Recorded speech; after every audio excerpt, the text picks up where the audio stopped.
The sharp crack of skin meeting skin echoed through the marble courthouse halls. Rebecca Matthews stood frozen, 7 months pregnant, her hand pressed to her stinging cheek. The courtroom gasped as Vanessa Sterling's diamond bracelet caught the light, her manicured hand still hovering in the air. "That's what you get for ruining my life, you pathetic cow," the millionaire's mistress hissed. But what happened next would change everything. Because sometimes, your lowest moment becomes the launching pad for your greatest transformation. Sometimes, the woman who slaps you in court becomes the reason you discover just how powerful you really are. This is the story of Rebecca Matthews, a woman who thought she knew her husband, a woman who thought she understood her marriage, a woman who was about to discover that everything she believed about her life was a carefully constructed lie. In the next 90 minutes, you'll witness a pregnant wife's journey from victim to victor. You'll see how a public humiliation became a private revelation, and you'll discover what happens when a woman finally stops apologizing for taking up space in her own life. But I have to warn you, this story contains truths that might make you uncomfortable. Revelations that might make you question everything you think you know about love, loyalty, and what happens when money tries to buy its way out of consequences. So if you're ready to hear about the day that changed Rebecca's life forever, settle in. Because this is a story about justice, dignity, and the moment when a woman discovers that she's stronger than everyone told her she was. Chapter 1. The slap that changed everything. The sharp crack of skin meeting skin echoed through the marble courthouse halls. Rebecca Matthews stood frozen, her hand pressed to her stinging cheek, 7 months pregnant and trembling. The courtroom gasped. Vanessa Sterling's diamond bracelet caught the fluorescent light as her manicured hand hovered in the air. "That's what you get for ruining my life, you pathetic cow," Vanessa hissed. The silence stretched for 3 heartbeats. Then something shifted in the room. Judge Patricia Hamilton's gavel came down like thunder. "Bailiff, arrest that woman for assault." "What?" Vanessa's voice pitched higher. "Do you know who I am? Do you know who my father is?" "I know who you are," Judge Hamilton said, her voice ice cold. "You're the woman who just committed assault in my courtroom." The bailiff moved toward Vanessa. She backed away, her face twisting with rage. "This is insane. She's the one who ruined everything. If she'd just signed the divorce papers quietly, none of this would have happened." Rebecca's trembling hands automatically went to her belly, the universal protective gesture every pregnant woman knows. Her baby kicked hard against her ribs, as if sensing the chaos. 2 bailiffs flanked Vanessa now. She looked around the courtroom desperately, seeking support. Her eyes landed on David Matthews, Rebecca's husband. He sat pale and silent, his expensive legal team whispering frantically beside him. "David," Vanessa called out, tell them how she's been making our lives hell." David opened his mouth, then closed it again. For once in his life, the millionaire tech entrepreneur had nothing to say. "Ma'am, you need to come with us," the female bailiff said gently but firmly. Vanessa jerked away from her touch. "Don't you dare put your hands on me. I'll have all your jobs. My father owns half of Silicon Valley." Judge Hamilton stood slowly. At 55, she had the bearing of someone who had seen every trick in the book. Her silver hair was pulled back in a severe bun, and her dark eyes missed nothing. "Miss Sterling," the judge said, her voice carrying across the suddenly silent courtroom. "In my 23 years on the bench, I have seen many things, but I have never seen a woman assault a pregnant wife during divorce proceedings. You will be charged with assault." The courtroom erupted. Reporters in the back row frantically scribbled notes. David's parents, who had been sitting in stony silence, began arguing in hushed whispers. Margaret O'Brien, Rebecca's divorce attorney, placed a protective hand on her client's shoulder. As the bailiffs led Vanessa away, she turned back to Rebecca with pure venom in her eyes. "This isn't over," she snarled. "David will never choose you over me. Look at yourself, fat, pathetic, clinging to a man who doesn't want you." Each word hit Rebecca like a physical blow. For months, she had heard these exact thoughts echoing in her own mind. The cruel voice that whispered she was not enough, never enough, that she should be grateful for whatever scraps of affection David threw her way. But something strange happened. Instead of crumbling under Vanessa's attack, Rebecca stood straighter. The baby kicked again, stronger this time, and she felt a spark of something she had not experienced in months. Power. The bailiff whispered something in Judge Hamilton's ear that made the judge's face go white. Rebecca caught fragments of the conversation. Security cameras caught everything. Your Honor, multiple angles. And there's something else. Judge Hamilton's eyes found Rebecca's across the courtroom. Something passed between them. Understanding, recognition, respect. Mrs. Matthews, the judge said, her voice gentler now. Are you injured? Do you need medical attention? Rebecca touched her cheek. It throbbed where Vanessa's rings had scraped the skin, but the pain felt distant, unimportant. I need justice, Your Honor. The judge nodded slowly. Then let's make sure you get it. The courtroom began to empty, but Rebecca remained seated. The events of the last few minutes felt surreal. This morning, she had been just another pregnant wife going through a messy divorce. Now, she was the victim of an assault that would be plastered across every local news channel by evening. Maggie squeezed her shoulder. How are you feeling?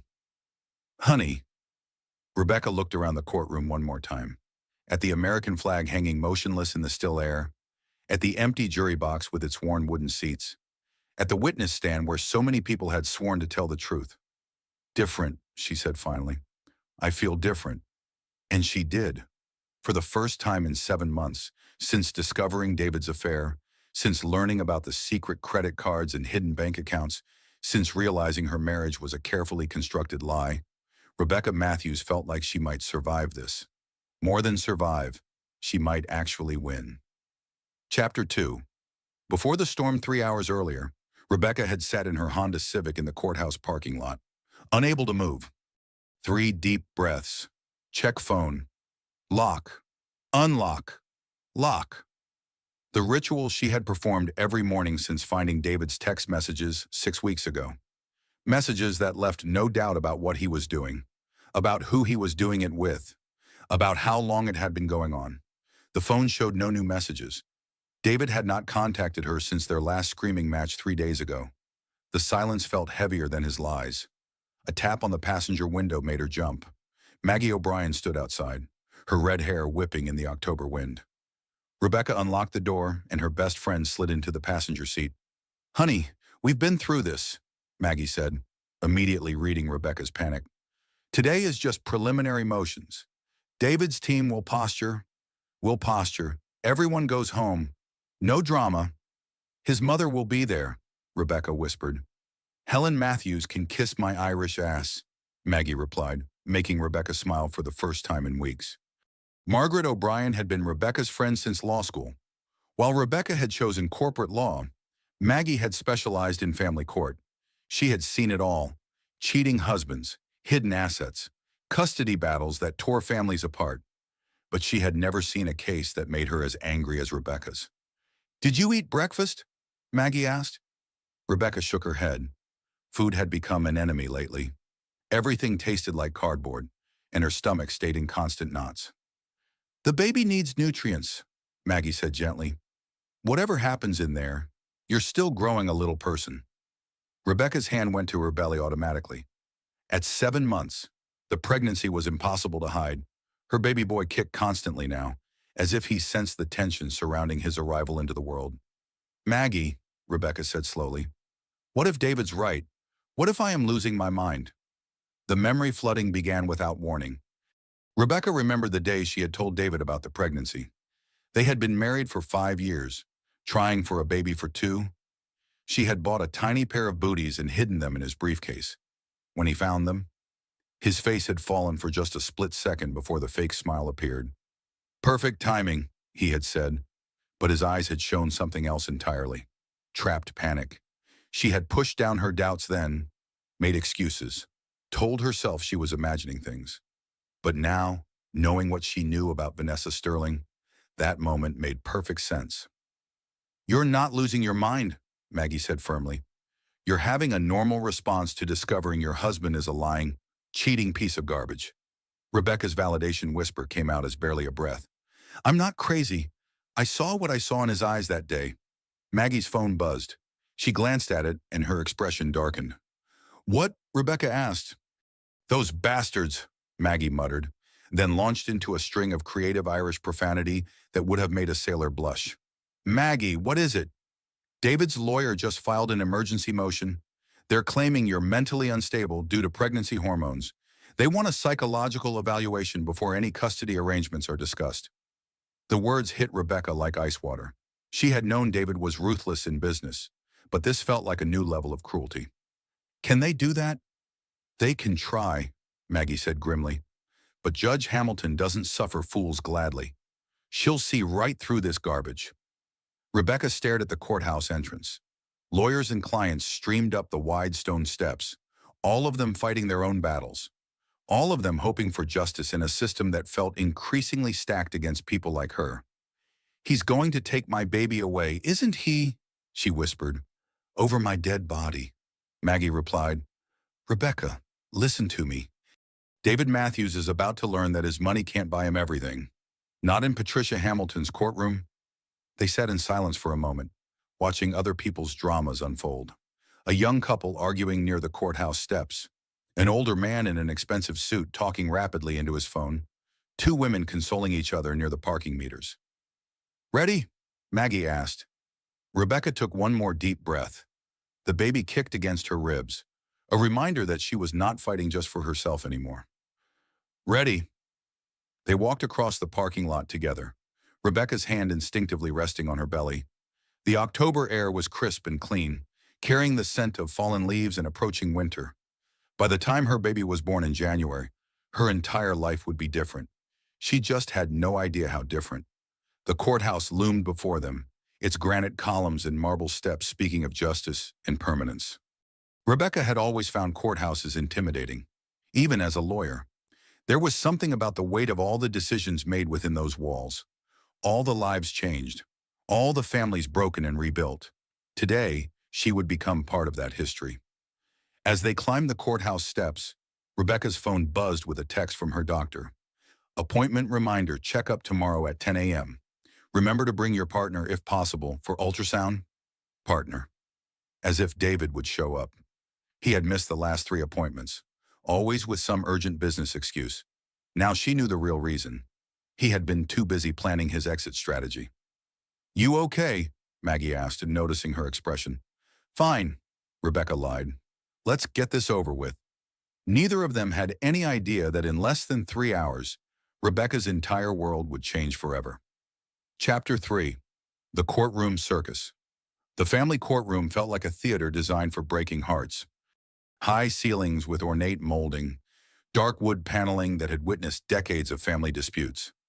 Rows of gallery seats where people's lives were put on display for all to see. The American flag hung motionless in the corner, a reminder that justice was supposed to be blind. Rebecca entered to find David already seated with his legal team. 3 sharks in expensive suits, their briefcases open and papers spread across the table like battle plans. But it was the woman beside him that stole Rebecca's breath.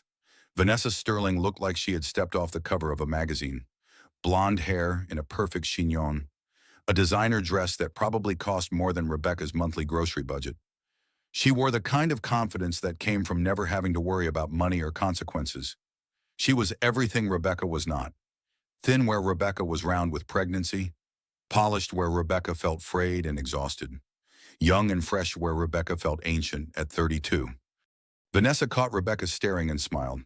It was not a kind smile. David did not look up from his papers.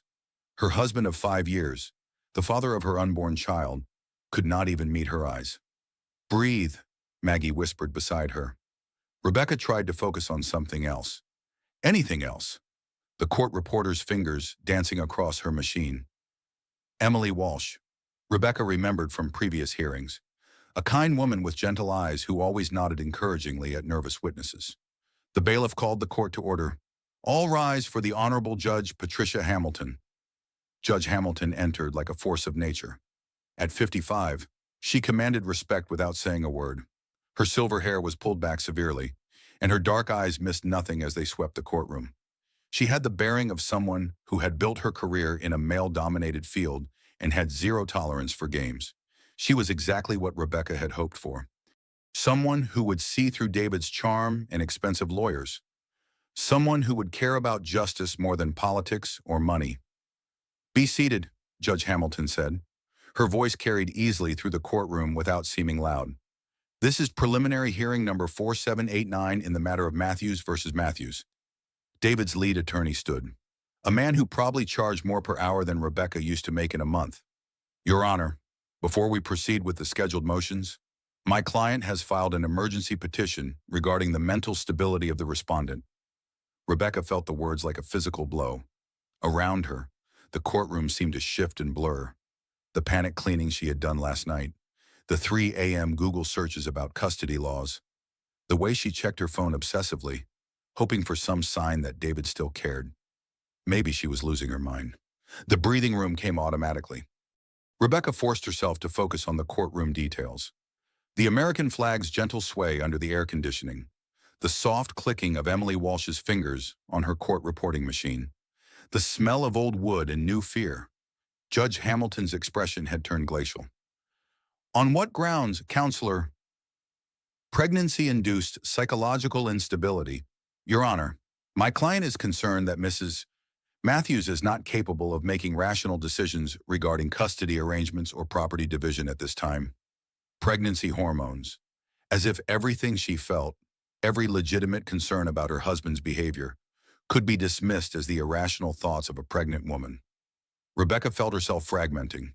Was she overreacting? Had the long nights of wondering and worrying actually driven her to some kind of breakdown?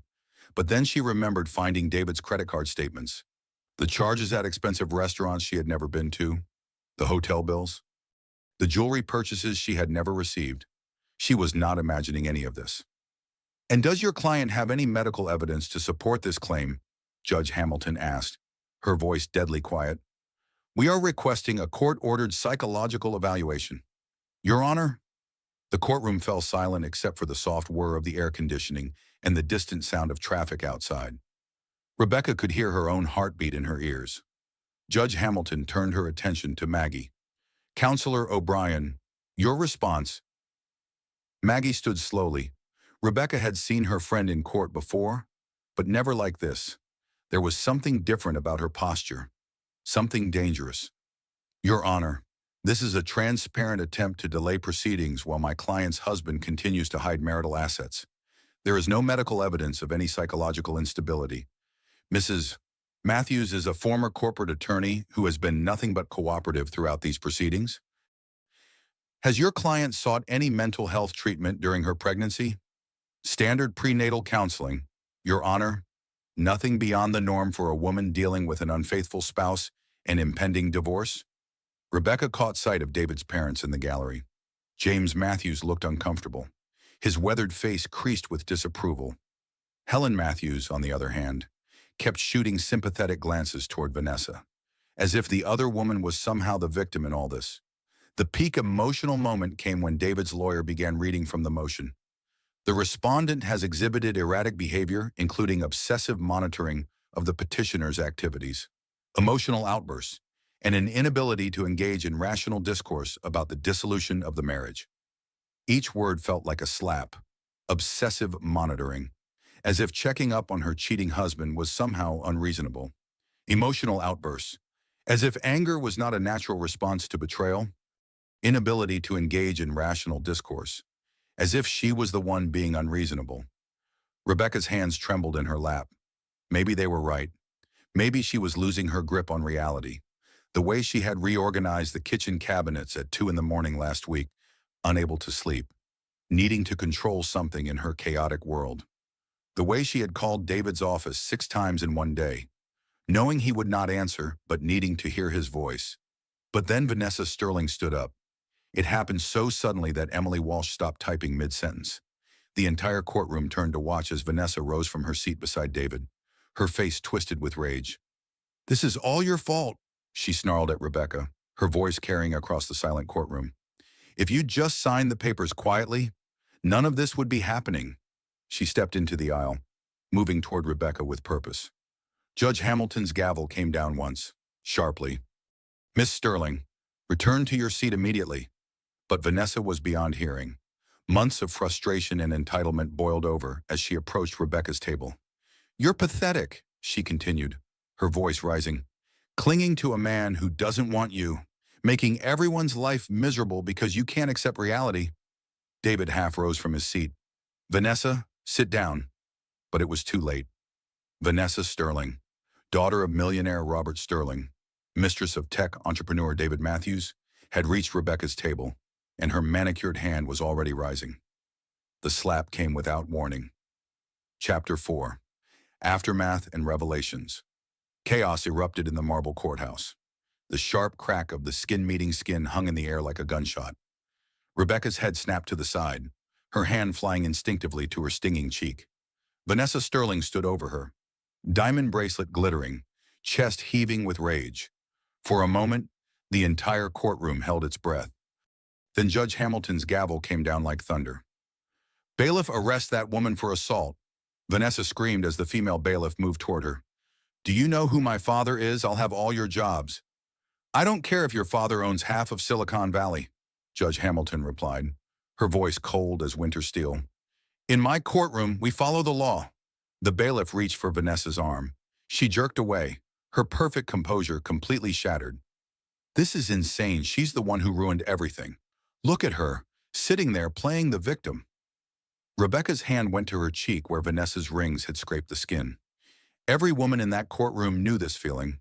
The sting of public humiliation, the burn of being attacked when vulnerable, the shame that came not from anything you had done, but from someone else's inability to control themselves. But something else happened. Something Rebecca had not expected. Instead of crumbling under the attack, she stood straighter. The baby kicked hard against her ribs, as if responding to the chaos, as if telling her to fight back, to stand up, to stop apologizing for existing. "Ma'am, you need to come with us," the second bailiff said, moving to flank Vanessa. "Don't you dare touch me," Vanessa shrieked, backing toward David's table. "David, tell them how she's been stalking us." All eyes turned to David Matthews, the millionaire tech entrepreneur who commanded boardrooms and closed million-dollar deals, the man who had charmed his way through 5 years of marriage while secretly planning his escape. He sat frozen, his mouth opening and closing like a fish out of water. "David," Vanessa called again, desperation creeping into her voice. David started, then stopped. For perhaps the first time in his adult life, he had nothing to say. His father, James Matthews, stood up in the gallery. At 65, he still carried himself like the military officer he had once been. His face was flushed with anger, but not at Rebecca. "Sit down, son," he said quietly. "You've done enough damage." Helen Matthews tugged at her husband's sleeve. "James, please, this is not the time." "When is the time, Helen?" James shot back. "When our son's pregnant wife has been assaulted in open court." The courtroom erupted in whispers. Reporters in the back rows scribbled frantically. Cell phone cameras appeared despite the bailiff's efforts to stop them. Vanessa realized she was losing the room. Her voice pitched higher, more desperate. "You don't understand. She's been making our lives hell for months, following us, calling David's office, showing up places uninvited." Rebecca found her voice for the first time since the slap. "I followed my husband to one restaurant," she said clearly, "to confirm what I already knew, that he was cheating on me while I carried his child." The simple dignity of her response cut through Vanessa's hysteria like a blade. Judge Hamilton called for order, but her eyes never left Rebecca's face. There was something in the judge's expression that Rebecca could not quite read. Recognition, perhaps, or respect. "Miss Sterling," Judge Hamilton said as the bailiffs finally reached her, "you are under arrest for assault. You have the right to remain silent." "This isn't over," Vanessa snarled as they led her away. "David will never choose you over me. Look at yourself, fat, pathetic, clinging to a man who doesn't want you." Each word was designed to wound, to cut deep into the insecurities that Rebecca had carried throughout her pregnancy. The fear that she was not enough, that she never had been enough. But the words bounced off her like rain off glass. Rebecca stood slowly, one hand protectively over her belly. Around her, the courtroom continued its chaos, but she felt strangely calm, clear. Judge Hamilton's gavel came down again, calling for order. "This court will recess for 30 minutes, she announced. "Mrs. Matthews, please remain. I'd like to speak with you in chambers." As the courtroom began to empty, Rebecca caught sight of Emily Walsh, the court reporter. The younger woman gave her an encouraging nod, her eyes bright with something like admiration. Even some of the lawyers looked disgusted by what they had witnessed. A pregnant woman assaulted in court was beyond the pale, even in the often ugly world of family law. Maggie squeezed Rebecca's shoulder. "How are you feeling, honey?" Rebecca touched her cheek again. It throbbed where Vanessa's rings had made contact, but the pain felt distant, unimportant compared to the clarity she suddenly felt. "Different," she said. "I feel different." And she did. For months, she had felt like a victim, like someone things happened to rather than someone who made things happen. She had apologized for her husband's betrayal, blamed herself for not being enough to keep him faithful, accepted that somehow his choices were her fault. But standing in that courtroom, with the sting of Vanessa's assault still fresh on her cheek, Rebecca Matthews felt something she had not experienced in months. Power. Judge Hamilton was gathering her papers, preparing to leave the bench, but before she did, she looked directly at Rebecca. "Mrs. Matthews," she said, her voice carrying across the nearly empty courtroom. "Are you injured? Do you need medical attention?" Rebecca straightened her shoulders. "I need justice, Your Honor." The judge nodded slowly, and something passed between them. Understanding, recognition of strength in the face of humiliation. "Then let's make sure you get it." As Judge Hamilton disappeared through the door behind the bench, Rebecca allowed herself a moment to process what had just happened. She had been assaulted by her husband's mistress in open court. It should have been the most humiliating moment of her life. Instead, it felt like the beginning of something new, something that belonged entirely to her. Chapter 5. The Judge's Chambers. Judge Patricia Hamilton's chambers felt like a sanctuary after the chaos of the courtroom. Dark wood bookcases lined the walls, filled with legal texts and bound court decisions.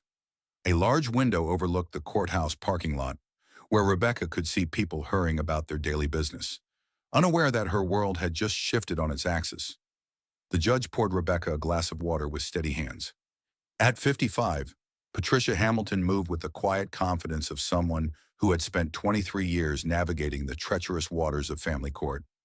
"I've been on the bench for 23 years, Judge Hamilton said, settling behind her desk. "I've seen it all.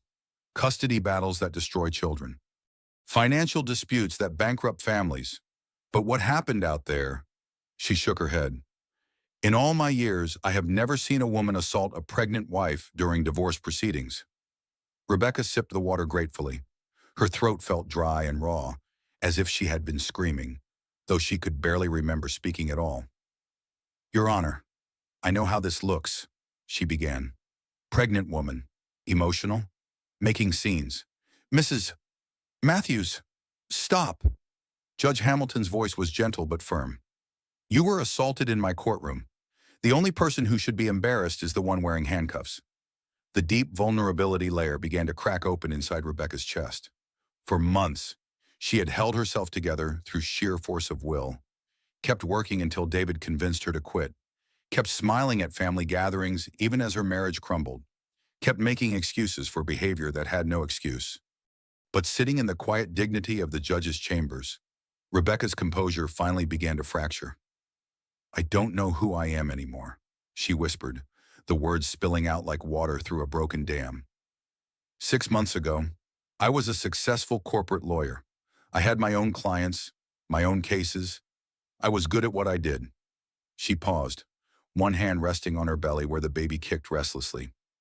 Now I'm 7 months pregnant, unemployed, and my husband is flaunting his girlfriend in court while claiming I'm mentally unstable. Judge Hamilton leaned forward, her dark eyes intent. "Tell me about your legal background." Rebecca found herself talking about law school, the late nights in the library, surviving on coffee and determination, the thrill of her first courtroom victory in a complex corporate dispute, the satisfaction of building cases from nothing, finding the thread of logic that would unravel her opponent's arguments. The woman she used to be before she let David convince her that staying home was better for the family, before she started measuring her worth by his approval, before she became someone who happened to instead of someone who made things happen. As she spoke, something shifted in Judge Hamilton's expression. Interest, recognition, the look of one legal mind recognizing another. What kind of corporate law? The judge asked. Contract disputes, mostly. Some intellectual property work. I specialized in cases where the facts were complicated, but the law was clear. David used to say I had a gift for making complex situations simple. Rebecca's validation whisper came out stronger than she had intended. I was good at my job. I was really good. That version of me still exists somewhere. Judge Hamilton was quiet for a long moment, studying Rebecca's face. Outside, a siren wailed in the distance, heading towards some other crisis in the city. Mrs. Matthews, the judge said finally, I'm going to ask you something, and I want you to think carefully before you answer. Rebecca nodded, suddenly nervous. If you could do anything right now, anything at all, what would it be? The question caught Rebecca off guard. For months, her entire focus had been on survival, getting through the divorce, protecting her unborn child, finding a way to rebuild her life from the ashes of her marriage. But what did she actually want? I want to help people, she said slowly. I want to use my legal training to help women who are going through what I'm going through, women who feel like the system is stacked against them. Judge Hamilton nodded. And why family law instead of returning to corporate practice? Rebecca thought about the morning's events. The way David's expensive lawyers had tried to paint her as mentally unstable simply for reacting normally to betrayal. The casual cruelty of using her pregnancy against her. The assumption that money and connections could override basic human decency. Because corporate law is about protecting money, she said, family law is about protecting people. The judge stood and walked to the window, her back to Rebecca. The silence stretched, but it did not feel uncomfortable. It felt like something important was being considered. Mrs. Matthews, Judge Hamilton said without turning around, my judicial clerk just gave notice. She's moving to Denver with her husband next month. Rebecca's heart began to pound, though she was not entirely sure why. The position requires a law degree, sharp analytical skills, and the ability to handle difficult situations with grace under pressure. The judge turned back to face her. It also requires someone who understands that justice is not always about winning.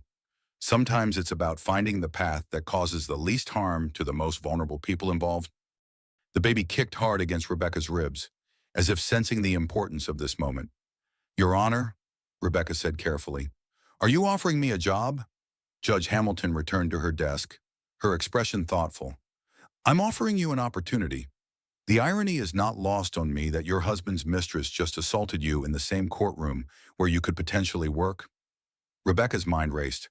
A job, a real job, using her legal training.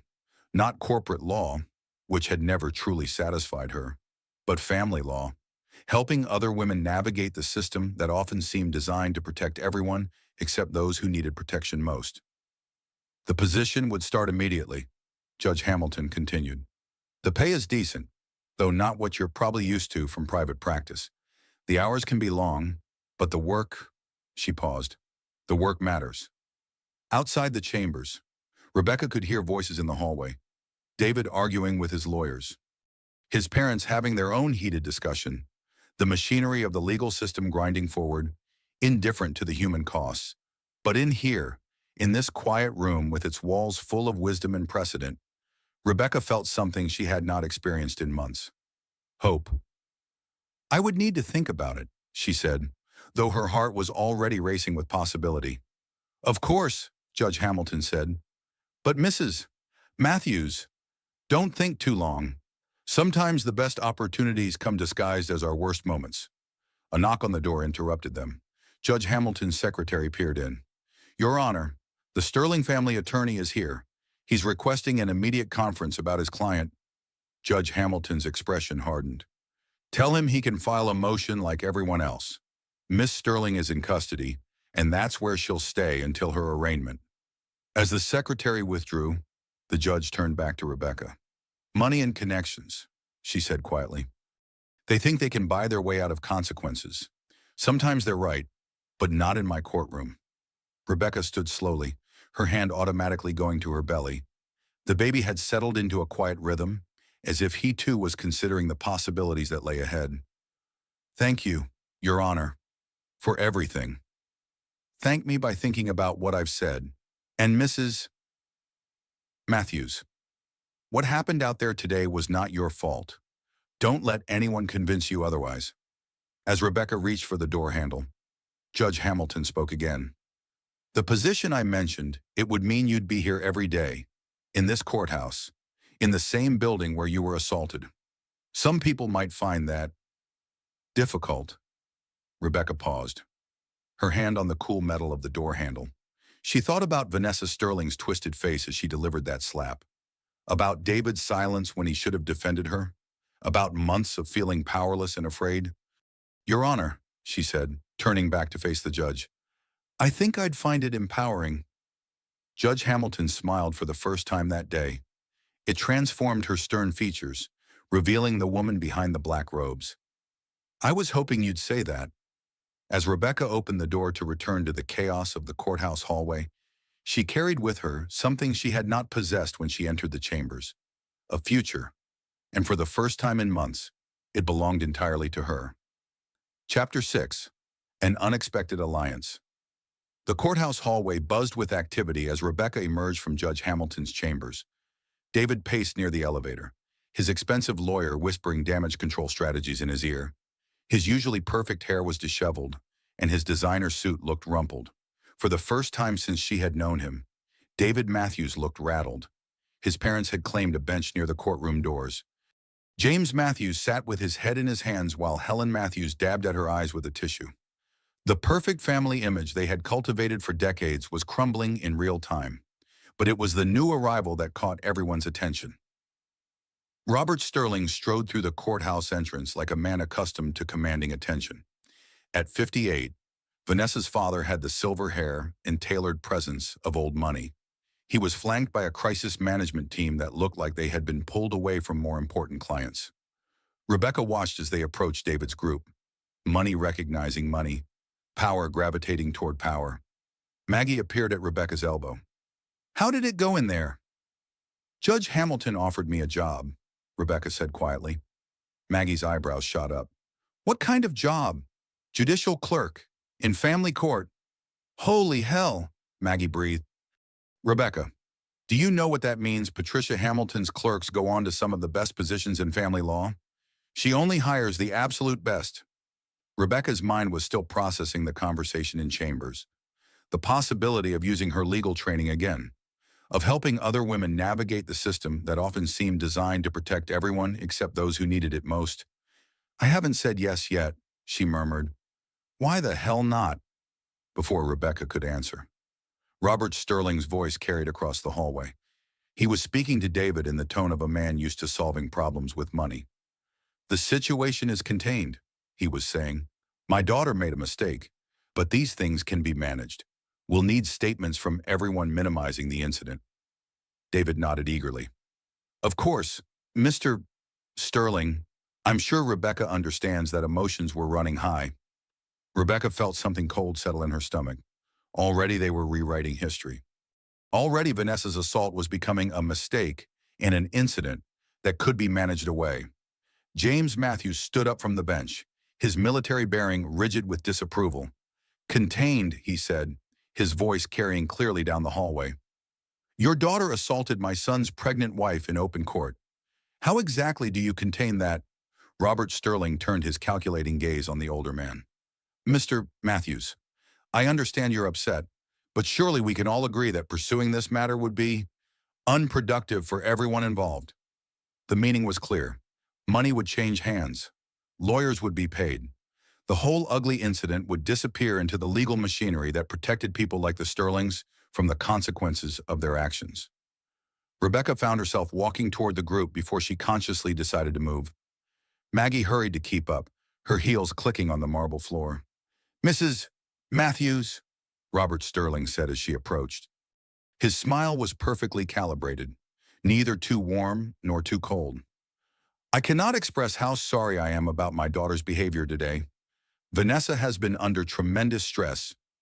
Rebecca stopped a few feet away from the group. David would not meet her eyes. His parents looked uncomfortable but resigned. The crisis management team watched her like scientists observing a potentially dangerous specimen. Stress, Rebecca repeated quietly. Yes, Sterling continued smoothly. The situation has been difficult for everyone involved, but I'm confident we can reach an understanding that serves everyone's best interests. Rebecca's hand went to her belly automatically. The baby kicked against her palm, a reminder of what was at stake. What kind of understanding? She asked. One of Sterling's advisors stepped forward with a briefcase. We're prepared to offer substantial compensation for any medical expenses or emotional distress you may have experienced. Substantial compensation? As if her dignity could be purchased like any other commodity. Rebecca looked around the group, at David, who still could not meet her eyes, at his parents, who looked ashamed but unwilling to rock the boat, at the Sterling team, who had probably handled dozens of similar situations for wealthy families whose children believed consequences were for other people. The memory flooding continued, but this time it was different. Rebecca remembered law school, sitting in Professor Martinez's ethics class. The professor had asked a simple question: what is justice? Some students had talked about following the law. Others had mentioned punishment fitting the crime. But Rebecca had raised her hand and said something that had stuck with her ever since. Justice is what happens when power can't buy its way out of consequences. Now, on standing in the courthouse hallway with her cheek still stinging from Vanessa Sterling's assault, Rebecca understood what Professor Martinez had been trying to teach them. This was the moment. This was when she would discover what justice actually meant to her. Mr. Sterling, she said, her voice carrying clearly down the hallway. Your daughter didn't just assault me. She assaulted my unborn child. She did it in front of witnesses, in a court of law, because she felt entitled to do it. Sterling's smile never wavered, but something shifted in his eyes. Mrs. Matthews, I understand you're upset, but surely we can handle this quietly. These situations don't need to become public spectacles. Rebecca felt the anger rising, but it was different from the helpless rage she had carried for months. This was clean anger, focused anger, the kind that led to action rather than despair. You want to handle this quietly so your daughter doesn't face consequences for her actions, she said, so she can continue believing that money and connections make her untouchable. Now see here, one of Sterling's advisors began, but Rebecca continued. I spent months being told I was overreacting, that I was imagining things, that my pregnancy was making me unstable. But I'm not the one who committed assault in open court. David finally looked up. Becca, please, let's just move past this. For the baby's sake. For the baby's sake. The phrase that had been used to manipulate her throughout the entire marriage. Don't travel while pregnant. For the baby's sake. Don't work late. For the baby's sake. Don't ask too many questions about where I've been. For the baby's sake. Rebecca's validation whisper came out strong and clear. I deserve more than hush money. I deserve better than being paid to disappear. The hallway had grown quiet. Other people's conversations had stopped as they sensed the drama unfolding. Court reporters paused their typing. Lawyers turned to watch. Robert Sterling's facade began to crack slightly. Mrs. Matthews, you seem like an intelligent woman. Surely you understand that pursuing charges against my daughter serves no one's interests. It serves justice's interests, Rebecca replied. And that's the only interest I care about right now. Sterling's crisis team exchanged glances. This was not going according to their usual script. Most people, when offered enough money, chose the path of least resistance, but Rebecca was not most people. And as her phone buzzed with an incoming text message, she was about to discover just how deep the rabbit hole of her marriage's deception actually went. The text was from Dr. Sarah Thompson, her OB-GYN. Saw the courthouse footage on the news? Need to tell you something about David's last visit. Can you call me? Rebecca's blood turned to ice as she read the message. Whatever Dr. Thompson needed to tell her, it was serious enough to risk doctor-patient confidentiality. She looked up at the group of men still discussing how to make her disappear quietly from their lives. At David, who was nodding along with whatever Sterling's team was proposing. Her husband had no idea that his carefully constructed world was about to collapse completely. And this time, Rebecca was going to be the one holding the sledgehammer. Chapter 7. The Power Shift. Rebecca excused herself from the circle of men trying to buy her silence and walked to a quiet corner of the courthouse hallway. Her hands trembled slightly as she dialed Dr. Thompson's number. The phone rang twice before her doctor's familiar voice answered. "Rebecca, thank God you called. Are you somewhere private?" "As private as I can get in a courthouse hallway." "What's going on?" "Dr. Thompson." There was a pause. Rebecca could hear papers rustling in the background, the sound of a medical office in full swing. "I saw the news footage of what happened today," Dr. Thompson said carefully. "And I realized I can't keep quiet about this anymore. David came to see me 3 weeks ago." Rebecca's stomach dropped. "What do you mean he came to see you?" "He scheduled an appointment without telling you. He wanted me to arrange a paternity test." The words hit Rebecca like a physical blow. She leaned against the marble wall for support, one hand instinctively going to her belly. "He what?" she whispered. "He claimed he had concerns about the timeline of conception. He wanted me to perform the test during your next ultrasound without your knowledge." Rebecca's mind reeled. Every doctor's appointment David had attended, every time he had placed his hand on her belly and smiled, every "I love you" he had whispered to their unborn son. All of it had been performance. All of it had been lies. "I refuse, of course," Dr. Thompson continued. "I told him that any paternity testing would require your full informed consent. He became quite agitated and accused me of not understanding the legal implications." "Did he say why he thought—" Rebecca couldn't finish the sentence. "He mentioned that the timing was suspicious given your work schedule last spring. He said there were opportunities for you to have been unfaithful during business trips." Business trips. Rebecca remembered those trips clearly. 3 days in Chicago for a corporate merger. 2 days in Portland for a client meeting. She had been working 16-hour days, barely had time to sleep, let alone conduct an affair. But David had been projecting his own behavior onto her. Because he was cheating, he assumed she must be too. "Dr. Thompson, why are you telling me this now?" "Because after what I saw on the news today, I realize that man doesn't deserve your protection. What kind of husband allows his mistress to assault his pregnant wife? What kind of father doubts his own child's parentage?" Rebecca closed her eyes, absorbing the full weight of David's betrayal. It wasn't just the affair with Vanessa. It wasn't just the hidden assets and secret credit cards. He had never believed the baby was his. Every tender moment had been a lie. Every expression of excitement about becoming a father had been an act. Her deepest truth moment arrived with crystal clarity. David never believed the baby was his. He had been going through the motions of a loving husband while harboring the devastating suspicion that she had been unfaithful. When Rebecca opened her eyes, she saw David across the hallway, still deep in conversation with Robert Sterling's team. He was nodding and gesturing, probably agreeing to whatever arrangement they were proposing. He had no idea that his secret had just been exposed. Rebecca walked back toward the group with a strange sense of calm.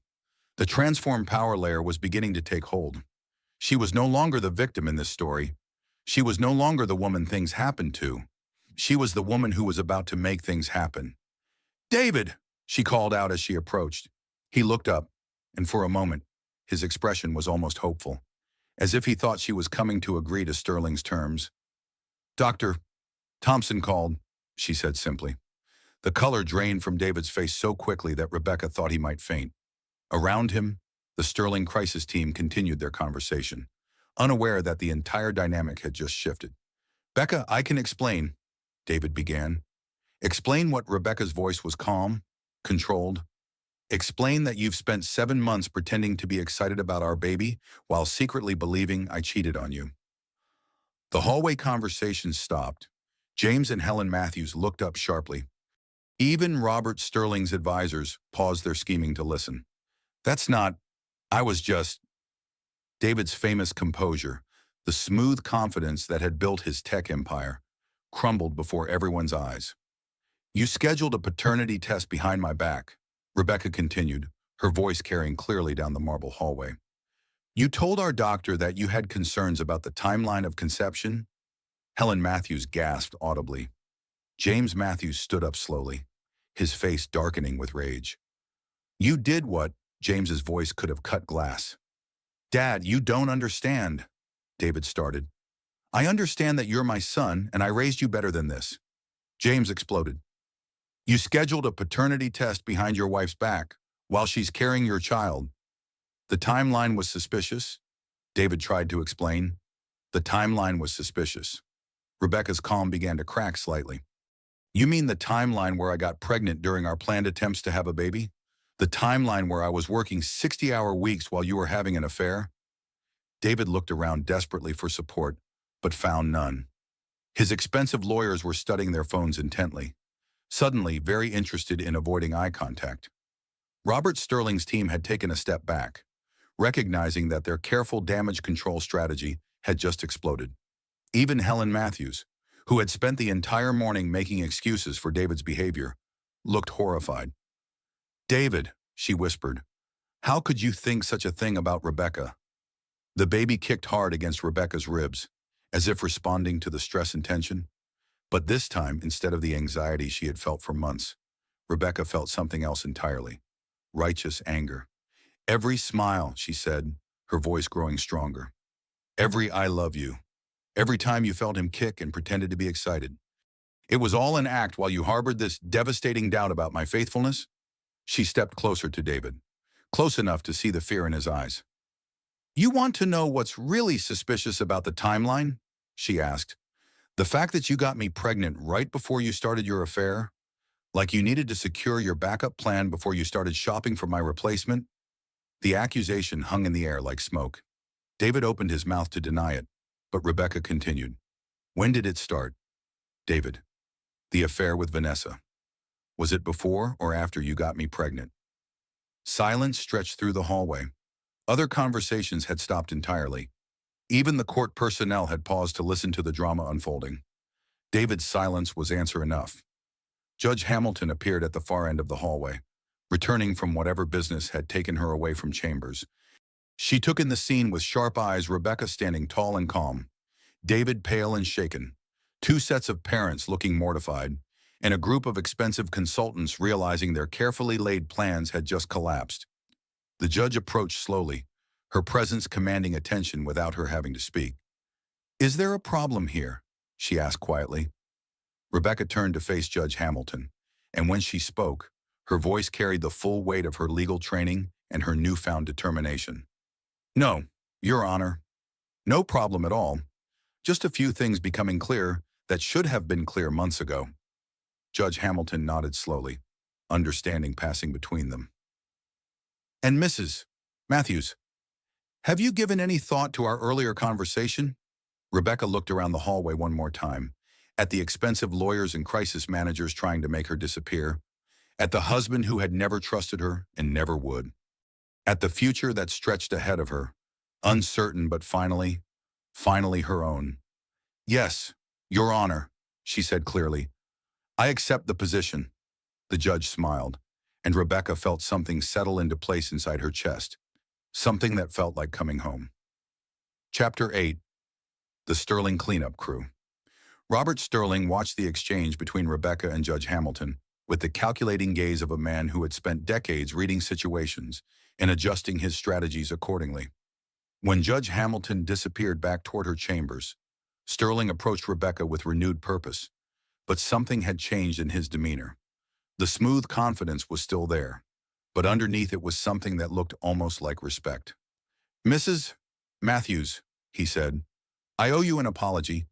My daughter's behavior today was inexcusable, and I'm not here to make excuses for her. His crisis team hovered behind him like expensive vultures, but Sterling waved them back with one hand.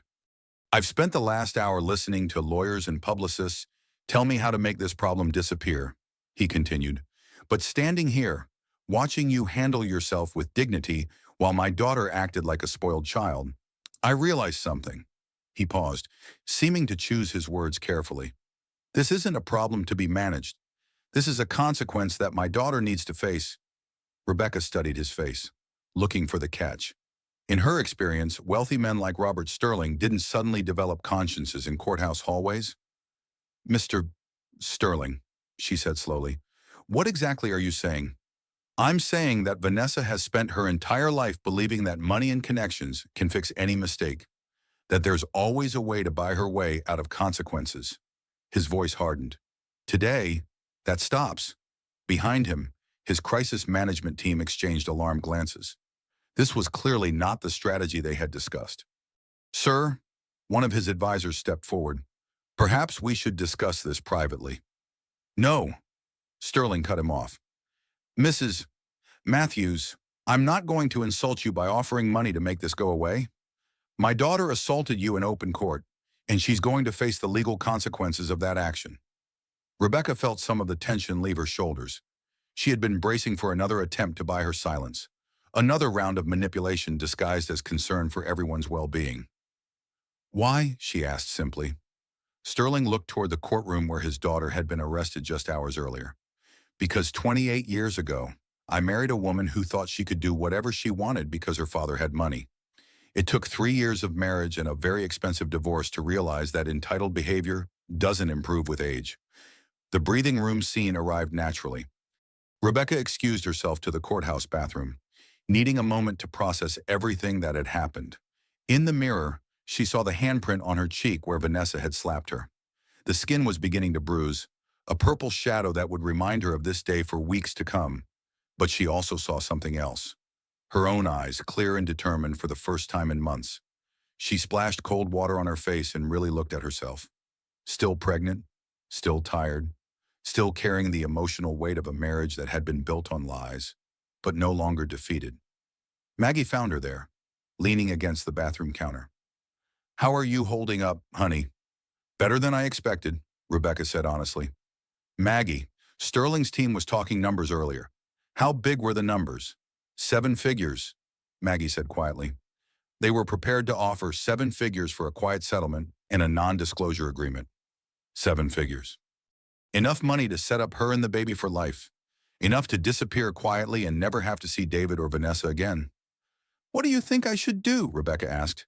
Maggie leaned against the bathroom wall, studying her friend's face. "I think," she said carefully, "that you need to decide what justice looks like for you. Is it money? Is it seeing Vanessa face consequences? Or is it something else entirely?" Rebecca's validation whisper came out clear and strong. "I deserve more than hush money. I deserve better than being paid to disappear." "Then what do you want?" Rebecca thought about Judge Hamilton's offer, about the possibility of using her legal training to help other women navigate the system, about working in the very courthouse where she had been assaulted, but this time as an officer of the court rather than a victim. "I want to matter," she said finally. "I want my life to mean something beyond being David Matthews' wife or Robert Sterling's problem to solve." "Welcome." When they returned to the hallway, the scene had shifted again. David was in heated conversation with his father, while Helen Matthews sat crying quietly on the bench. The Sterling crisis team had retreated to a corner, their expensive suits and briefcases suddenly seeming out of place in the marble halls of justice. Robert Sterling approached Rebecca again, this time alone. "Mrs. Matthews, I have a daughter who needs to learn that actions have consequences. You have every right to pursue charges against her, and you have my support in doing so." "What about your team?" Rebecca gestured toward the crisis managers. "They're fired," Sterling said simply. "Some problems can't be solved with money and spin. Some problems require actually facing the truth." Rebecca's phone buzzed with another text. This time it was from Emily Walsh, the court reporter. "I wanted you to know that what happened today was completely unacceptable. If you need a witness statement, I saw everything." The message was followed by another from a bailiff she barely knew. "Ma'am, I just wanted you to know that woman's behavior was way out of line. Hope you're okay." Then another from a lawyer she had never met. "Saw what happened in court today. If you need any legal assistance, my firm would be happy to help pro bono." Rebecca stared at her phone as message after message appeared. Court personnel, other attorneys, even some of the reporters who had been in the gallery. All of them offering support. All of them recognizing that what had happened was wrong, regardless of money or connections or crisis management teams. She looked up to find Judge Hamilton approaching down the hallway, her black robes flowing behind her like wings. "Mrs. Matthews," the judge said, "I've spoken with the prosecutor's office. Given the public nature of the assault and the availability of witnesses, Miss Sterling will be formally charged. Her father's wealth is irrelevant to the legal process." Robert Sterling nodded approvingly. "As it should be, Your Honor." Judge Hamilton's eyes moved to David, who was still arguing with his father near the elevators. "Mr. Matthews," she called out. "A word." David approached reluctantly, his usual confident stride reduced to a nervous shuffle. "Your wife has just accepted a position as my judicial clerk," Judge Hamilton said quietly, "which means she'll be working in this courthouse every day. I trust that won't present any problems." David's eyes widened as the implication sank in. Rebecca would be here, in the building where his carefully constructed lies had been exposed, working for the judge who would be overseeing his divorce proceedings. "No problems, Your Honor," he managed to say. "Good," Judge Hamilton replied, "because if there are any problems, any attempts to interfere with Mrs. Matthews' work or create difficulties for her in this building, I will consider it contempt of court. Are we clear? Crystal clear, Your Honor." As Judge Hamilton walked away, David turned to Rebecca with something like desperation in his eyes. "Becca, please, we can work this out. Vanessa meant nothing to me. The paternity thing was just... I was confused, scared about becoming a father." Rebecca looked at him for a long moment. The man she had married, the father of her child, the person who had let another woman assault her while carrying his baby. "David," she said quietly, "you're not the one who should be confused or scared. I've been the adult in this relationship for a long time." She turned to Judge Hamilton, who had paused near the courtroom doors. "Your Honor, when do I start?" The judge smiled, and Rebecca felt her new life beginning to take shape around her. "Monday morning, Mrs. Matthews. Welcome to the team." Chapter 9. The Truth Unveiled. Monday morning arrived crisp and clear, with the kind of autumn light that made everything look sharp and new. Rebecca stood in front of her bathroom mirror, adjusting the collar of a navy blue dress that actually fit her 7 months pregnant body. She had found it at a maternity store over the weekend, spending money she probably should have saved, but needed to feel professional again. Her reflection showed a woman she barely recognized, not because of the pregnancy or the fading bruise on her cheek, but because of something in her eyes that hadn't been there in months. Purpose. The courthouse felt different when she entered as an employee rather than a victim. The same marble halls, the same imposing architecture, but now she belonged here. Emily Walsh waved from behind the information desk. 2 bailiffs she recognized from Friday's chaos nodded respectfully as she passed. Judge Hamilton's chambers were on the 3rd floor, accessible through a private entrance that bypassed the public areas. Rebecca found the judge already at her desk, reading through case files with the intense concentration she had come to associate with Patricia Hamilton. "Mrs. Matthews." The judge looked up with a smile. "Ready for your first day?" "More than ready, Your Honor." The morning flew by in a blur of case law, scheduling, and administrative tasks that reminded Rebecca why she had loved legal work in the first place. The intellectual challenge of analyzing complex family situations, the satisfaction of finding precedents that could help resolve disputes, the quiet dignity of working within a system that, despite its flaws, still aimed for justice. Around 11 o'clock, Judge Hamilton's secretary announced that there was a visitor. "Dr. Sarah Thompson is here to see Mrs. Matthews. She says it's important." Rebecca found her obstetrician waiting in the small conference room adjacent to the judge's chambers. Dr. Thompson looked nervous, her usually calm demeanor replaced by something that resembled anxiety. "Rebecca, thank you for seeing me. I know you're starting a new job today." "Of course. What's going on?" "Doctor." Thompson closed the door and sat across from Rebecca at the small conference table. "I've been thinking about our conversation on Friday, about David's request for a paternity test." She paused, seeming to gather her courage. "There's something else I need to tell you." Rebecca's stomach clenched. "What do you mean David didn't just ask for a paternity test? He provided me with specific dates when he claimed you might have been unfaithful. Dates that corresponded to your business trips last spring?" The room felt suddenly cold. Rebecca remembered those trips clearly. The Chicago merger that had required round-the-clock work. The Portland client meeting that had stretched into multiple days of negotiations. He had details: Rebecca, hotel names, flight times. He had been tracking your movements. The words hit like physical blows. David hadn't just suspected her of infidelity. He had been investigating her, gathering evidence for a case he was building in his mind. But that's not the worst part, Dr. Thompson continued. He also provided me with medical records. What kind of medical records? Fertility records from a clinic in Seattle. Records showing that David had been having fertility issues for over a year. Rebecca's mind reeled. They had been trying to get pregnant for 2 years. 2 years of carefully timed cycles, of temperature charts and ovulation kits. 2 years of David assuring her that they just needed to be patient. The records showed that his sperm count was significantly low, low enough that natural conception would be extremely difficult without medical intervention. The room seemed to spin slightly. Rebecca gripped the edge of the conference table for support. He knew he was unlikely to father a child naturally, but he never told you. So when you got pregnant, he immediately assumed you must have been unfaithful. The final piece of David's deception clicked into place. He had known about his fertility issues but had kept it secret. When she miraculously conceived despite his condition, instead of being grateful for what must have been a medical anomaly, he had accused her of infidelity. Dr. Thompson, why are you telling me this now? Because that man put you through months of emotional torture based on his own lies.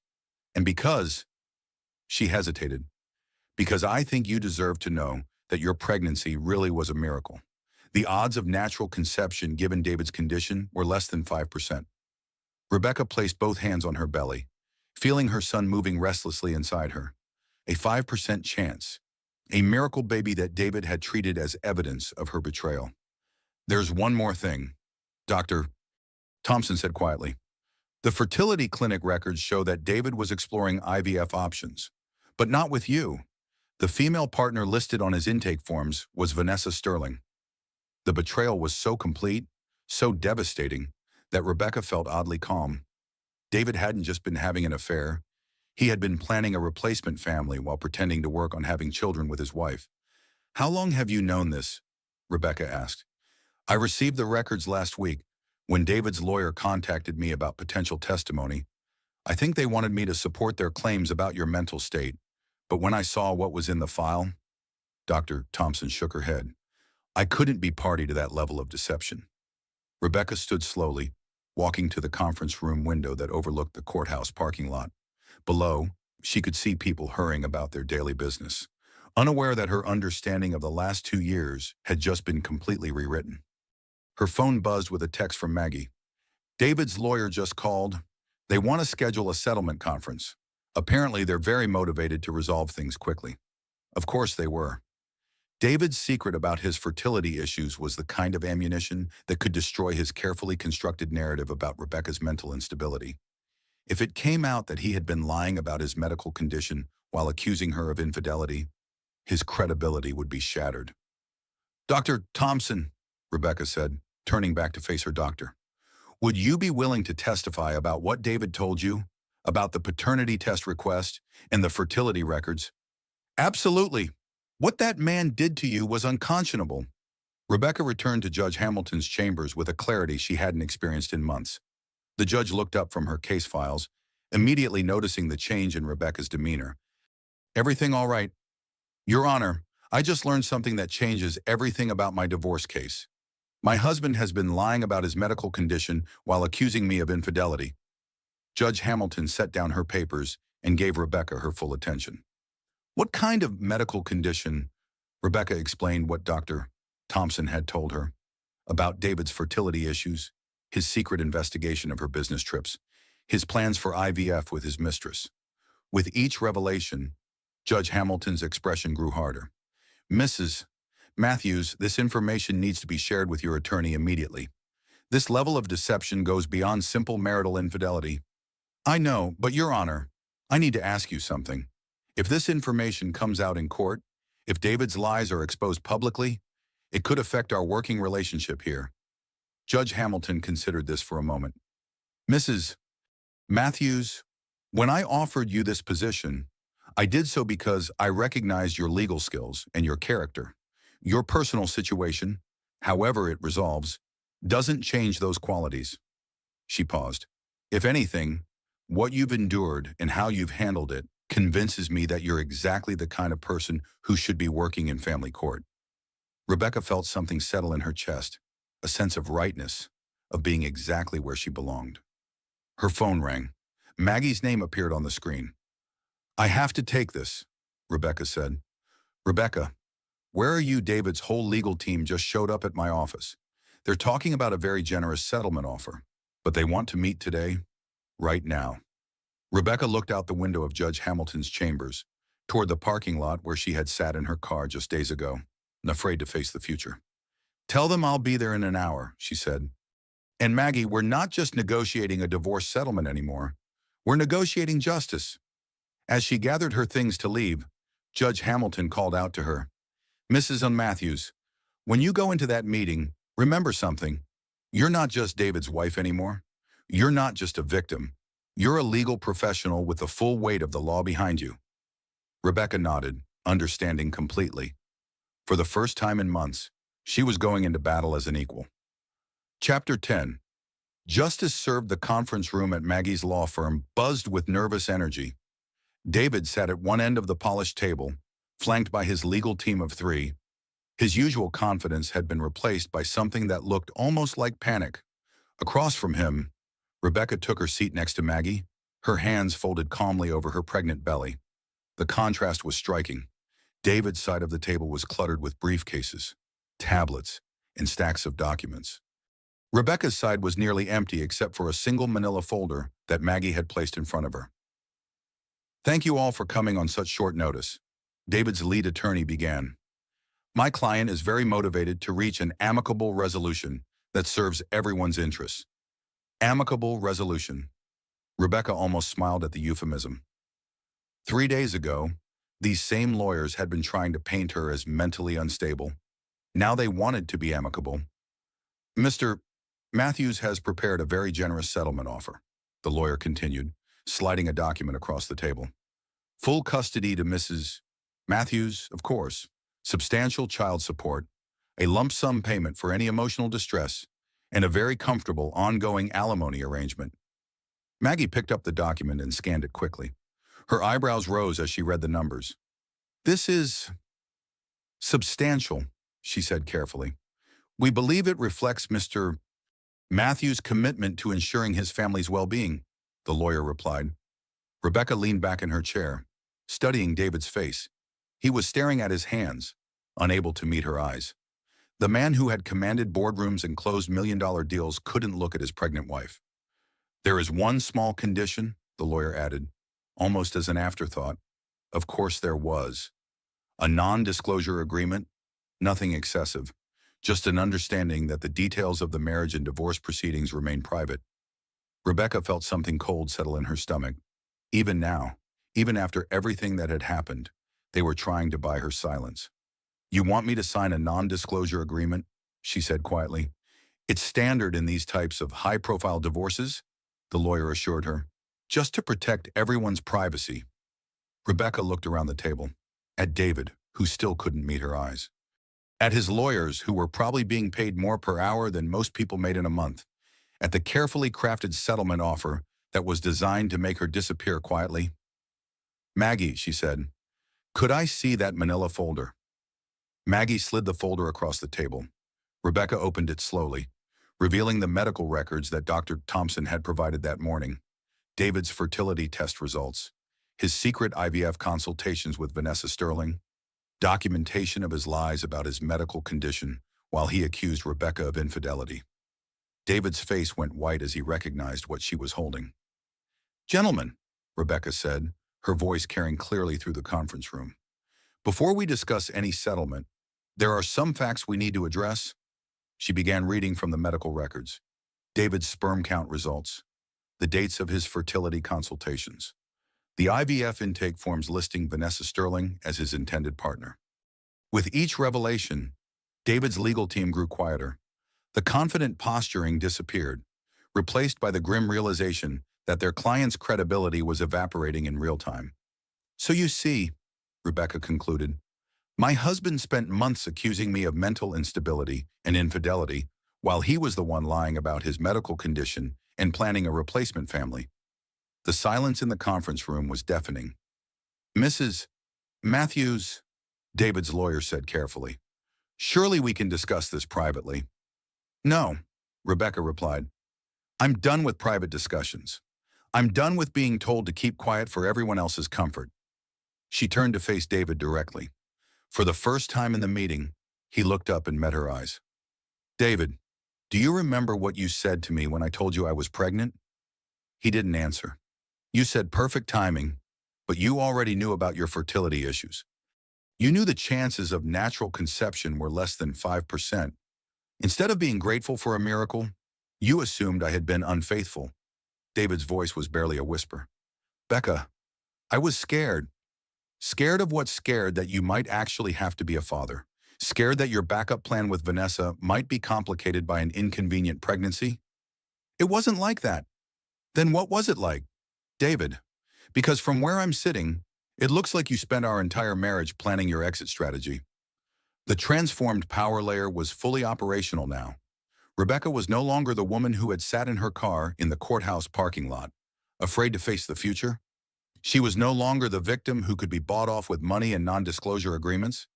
She was the woman who had chosen justice over convenience, who had chosen dignity over destruction, who had chosen herself. The settlement offer is generous, she said, sliding the document back across the table. But it comes with conditions I can't accept. Mrs. Matthews, David's lawyer tried again. Surely we can reach an understanding that works for everyone.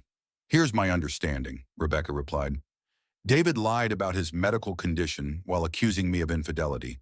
He planned a replacement family while pretending to work on having children with his wife. He allowed his mistress to assault me in open court while I was carrying his child. She paused, letting the weight of those words settle over the room. So no, I will not sign a non-disclosure agreement. I will not be paid to disappear quietly, and I will not pretend that any of this was acceptable behavior from a husband and father. David finally found his voice. Becca, please, think about the baby. Think about what's best for our family. I'm thinking about the baby, Rebecca replied.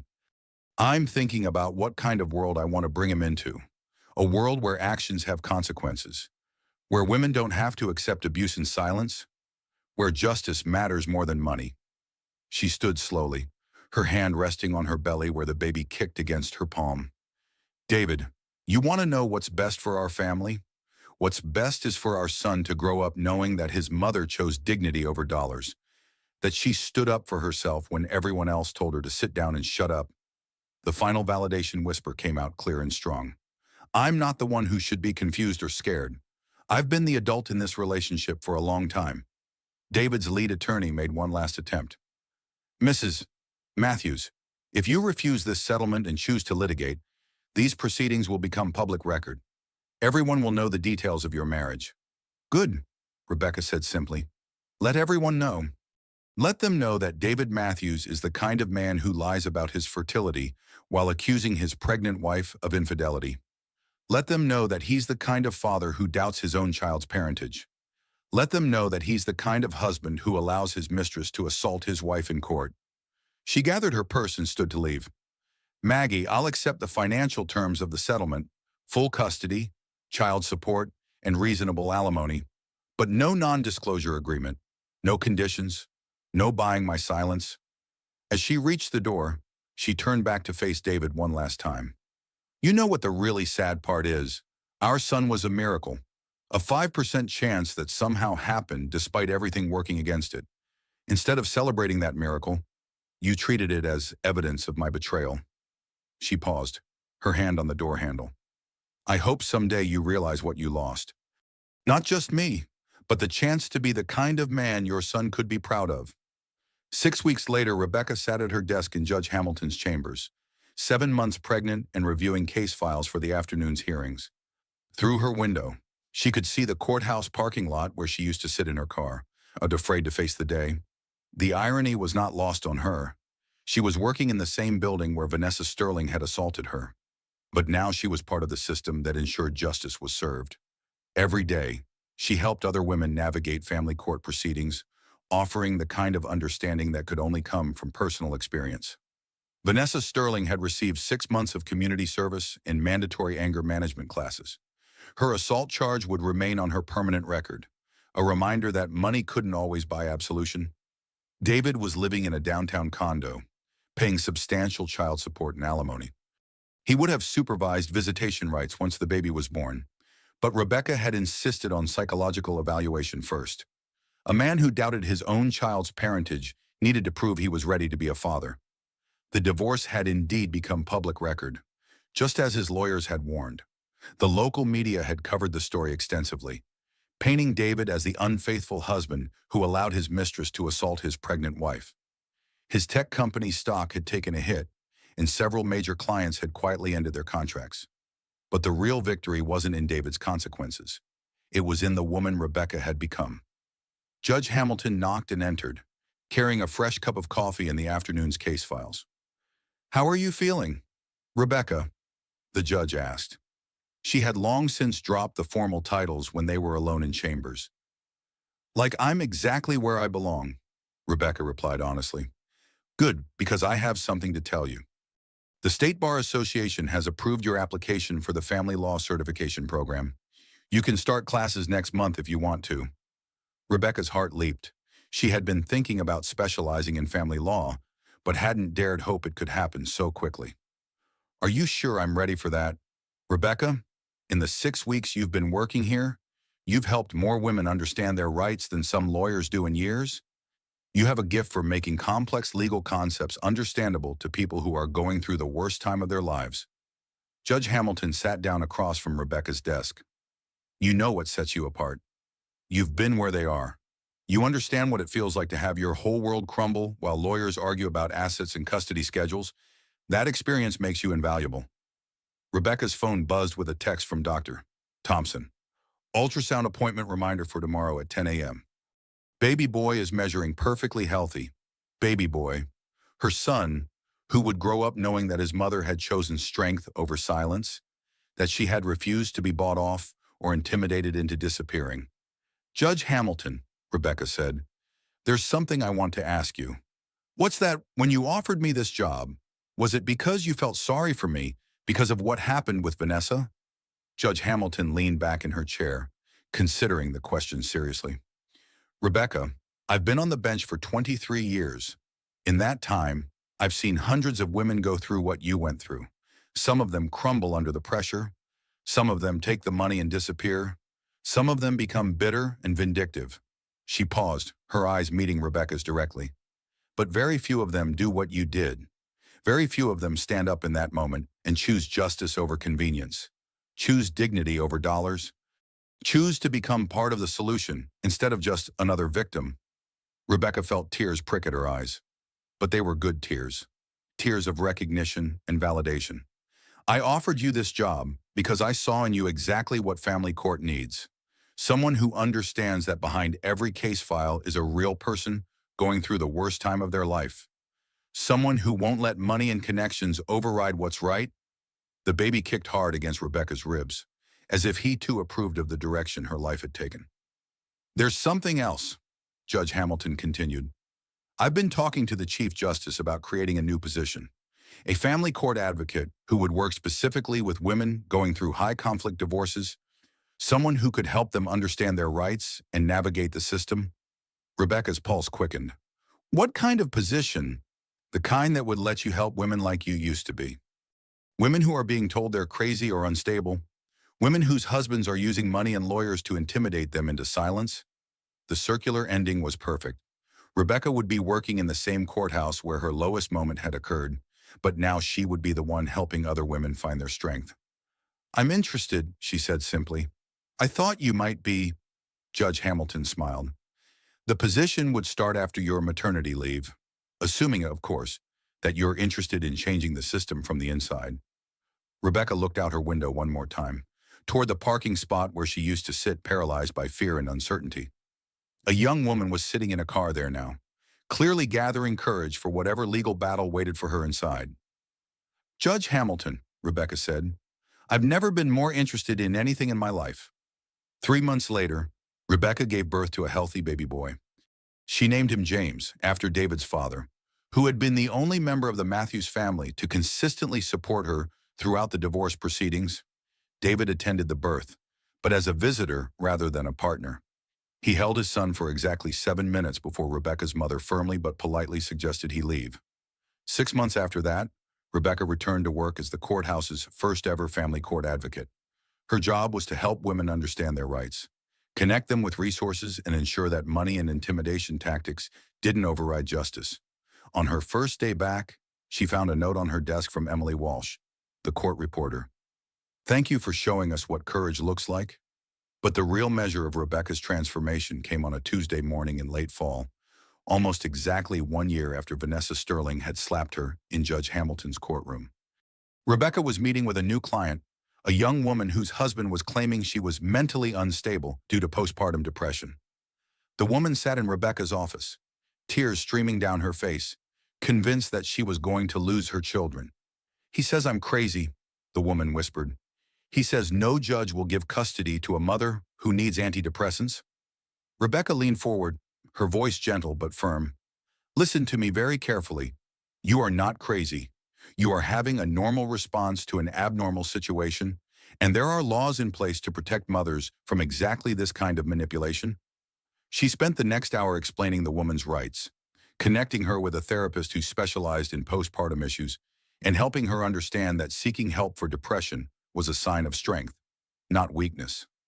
As the woman left, visibly stronger and more hopeful than when she had arrived, Rebecca felt a deep sense of satisfaction. This was what justice looked like. Not revenge or punishment, but protection for those who needed it most. Her phone buzzed with a text from Maggie. "Saw the news story about your advocacy program. Proud of you. Girl, you're changing lives." Rebecca smiled and picked up the next case file. A woman whose husband was hiding assets in offshore accounts. A mother whose ex was using their children as weapons in a custody battle.